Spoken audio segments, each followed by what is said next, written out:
What would you do if your life was threatened not once, not twice, but 18 times? In the heart of West Africa, a 34-year-old geologist and soldier has become the most haunted leader on the continent. His crime? Daring to dream of an Africa that controls its own dignity. They have tried bombs, they have deployed mercenaries, they have even turned his own military against him. But Ibrahim Traoré is still standing, and the question that keeps his enemies up at night is simple: why can't we unalive him?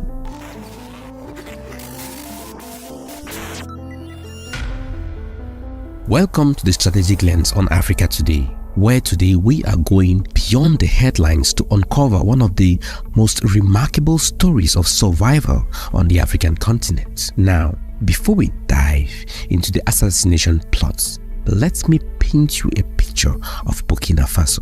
This landlocked nation of 21 million people has long been caught between forces beyond its control. Colonial exploitation, terrorist insurgencies, and economic hardship have shaped its turbulent history. Many compare Traoré to Thomas Sankara, Burkina Faso's revolutionary leader of the 1980s, who was assassinated after daring to challenge France's grip on the country. And here's where things get interesting. Ibrahim Traoré wasn't born into a privileged family. Raised in the small town of Bondokwe, he studied geology at a university, and by 2010 he joined the military. His rise through the ranks was rapid, serving in UN peacekeeping missions in Mali and earning commendments for his leadership in counter-terrorism operations. But in 2022, Burkina Faso was in crisis. Islamist insurgents had taken control over 40% of the country's territory, and the military, led by Paul-Henri Damiba, had already staged one coup that January. On September 30th, 2022, Captain Ibrahim Traoré led a second coup, declaring that Damiba had failed to address the security situation.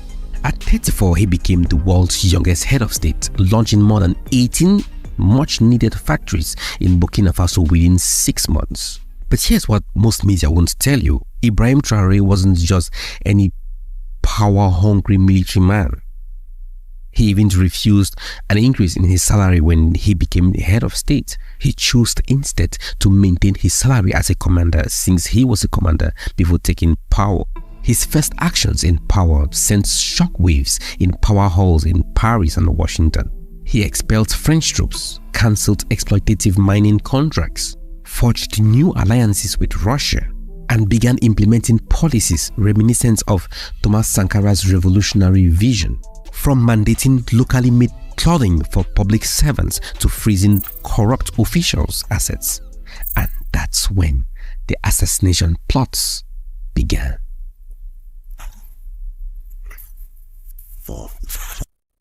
The first plot came just months after Traoré took power. January 2023, intelligence services intercept communications revealing a chilling plan. A bomb was to be planted at Traoré's residence during the African Cup of Nations match, when security was most distracted. Now think about this for a moment. How would you feel knowing that while you were watching a football match, someone was planning to blow up your home? The conspirators even had a backup plan. If the bomb failed, an ambush would be set on his motorcade the following day. But how did Burkina Faso's intelligence service uncover this plot? This is where our story takes its first surprising turn. Multiple sources indicate that Russia's foreign intelligence services provided the crucial tip-off, sharing names of conspirators and details of the plan just hours before it was set to happen. But then what most people don't understand is that this assassination attempt was not an isolated incident. It was the first in what would become a pattern, a concerted campaign to eliminate a leader who dared to challenge the established order. By September 2023, authorities announced they had foiled another coup attempt. Lieutenant Colonel Everett Sumner and former government minister Prosper Basole were among those arrested. But here is what makes this case particularly fascinating. The threats of this plot led directly to the man Traoré had just overthrown, Paul-Henri Damiba, who had fled to neighboring Togo. And behind Damiba, a network of interests that didn't want to see Burkina Faso chart its own course. But the most shocking attempt was yet to come.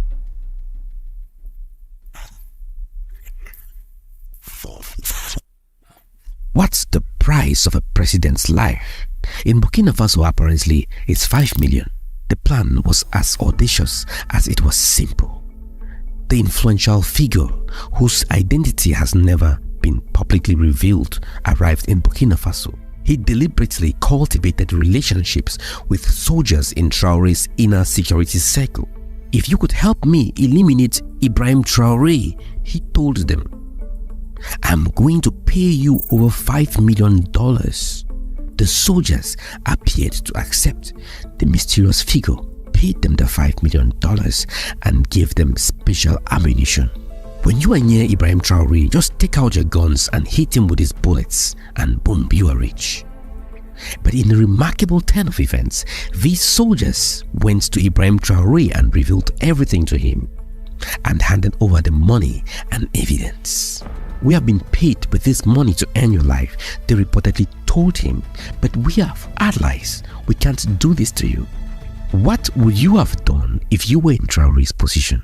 Who would you trust if people are offering money, millions of dollars, to your guards, your closest guards, to end your life? The mastermind was arrested and charged with treason, but his identity and who he was working for remain closely guarded secrets. Now, this raises very profound questions. Who has $5 million to lose to eliminate the leader of one of Africa's most poorest countries? And what interests are so threatened by Traoré's leadership that they will go to such extents?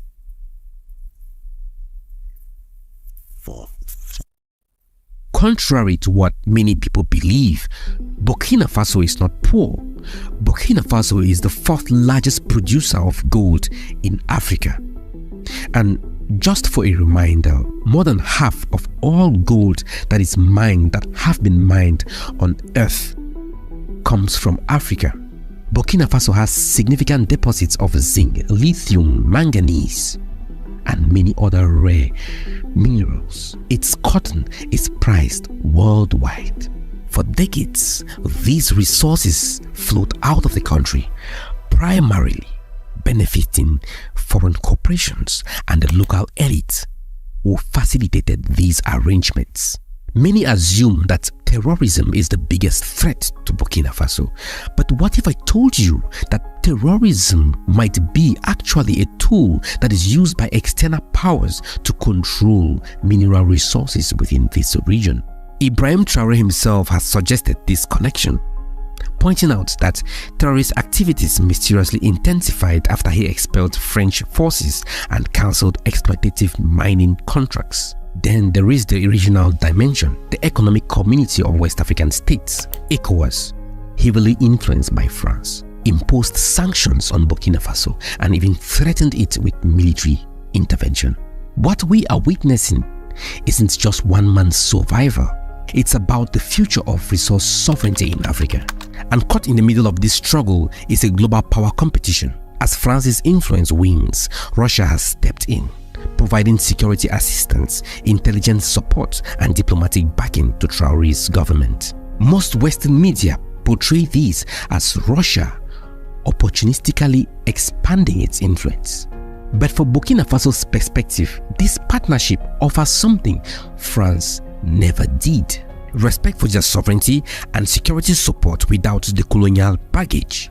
And this explains why, despite Western criticism of his authoritarian leadership, Traoré enjoys widespread popular support at home, especially among young people who see him as fighting for their future. These assassination attempts on Ibrahim Traoré aren't just about removing one man. They are about suppressing an idea. The dangerous idea that African countries can't control their own resources and chart their own destiny.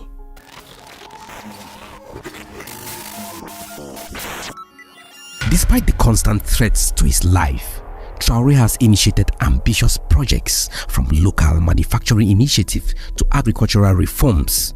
He mobilized thousands of civilians, volunteers to defend communities against terrorist attacks. Areas once controlled by jihadis are gradually being reclaimed. Markets are reopening and more than 400 schools have reopened. But the question remains, can this revolutionary vision survive? History is littered with African leaders who challenged the status quo only to be eliminated. From Patrice Lumumba to Thomas Sankara. And Ibrahim Traoré knows this. He keeps a picture of Thomas Sankara in his office and often quotes him. And like Sankara, he lives relatively modestly, refusing the luxuries that comes with power. You know what's remarkable about Ibrahim Traoré? It's not just his survival against the odds. Is that he hasn't become paranoid or reclusive despite the constant threats. He still appears in public, meets with citizens and pushes forward with his vision.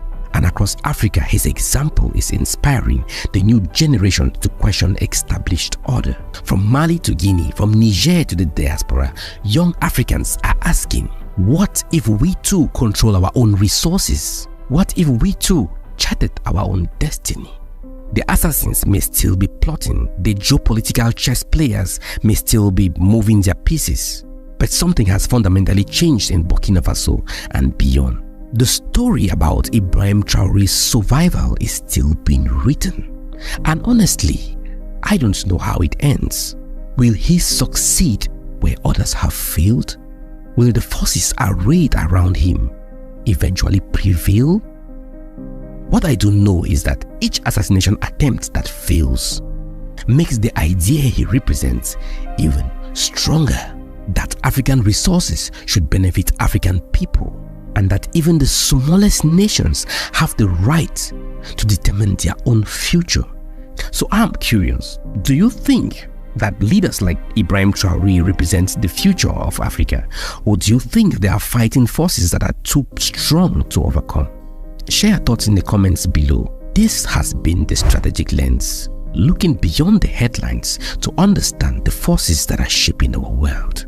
And until next time, keep your lens focused. If you haven't yet subscribed to this channel, I don't know what you're waiting for. Hit the like button and share this video to 2 or 3 people that you know would like this content. Until next time, bye.